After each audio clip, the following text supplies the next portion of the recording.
The American frontier is full of fantastic tales of frontiersmen and their courageous feats. Their acts of bravery, wandering into the unknown, cohabitating with the natives to build relationships and to expand westward.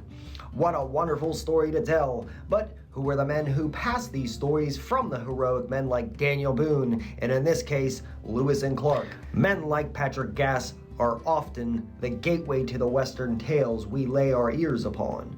This is the story of a man who amassed one of the fullest accounts of the Lewis and Clark expedition in his journal, the frontiersman named Patrick Gass.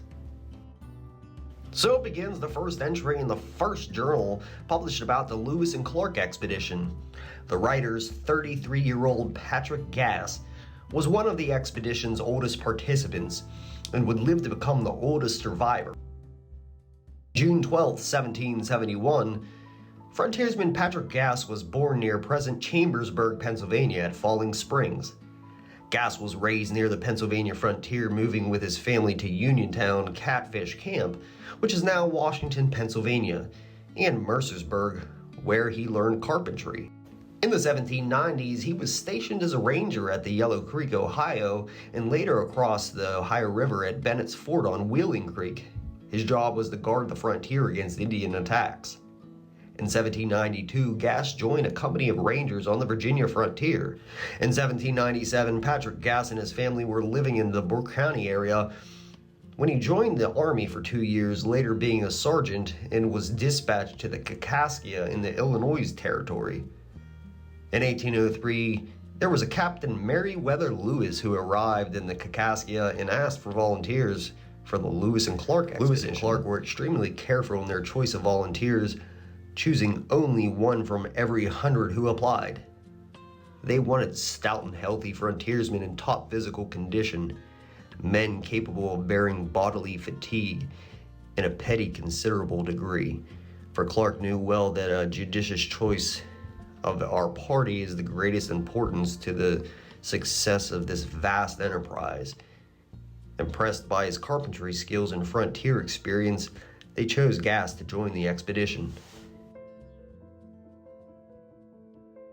When the expedition finally set out from St. Louis, 11 of the 35 volunteers were from Kentucky, where Lewis and Clark did their most intensive recruiting.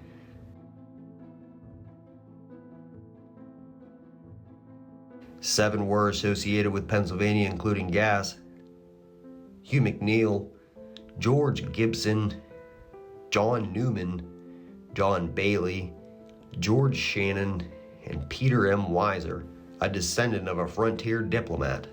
Jefferson had been very clear about the importance of documenting the expedition. Lewis and Clark would keep the expedition's official journals, but they also requested that others keep diaries. 7 others of the expedition did so, including Gass, who did not learn to read or write until he was an adult. Gass began a diary on May 14, 1804, the day the expedition left its winter camp at the junction of Missouri and the Mississippi, and during the next 3 years he was remarkably responsible in writing. In his entries, the only lapses taking place when he was constructing canoes or building the Camp Du Bois and Fort Mandan. On Monday, the 14th of May, 1804, we left our establishment at the mouth of the River of Du Bois and Wood River, a small river which falls into the Mississippi on the east side, a mile below the Missouri. And having crossed the Mississippi, proceeding up the Missouri on our intended voyage of discovery. Gass volunteered and kept a daily diary of the journey.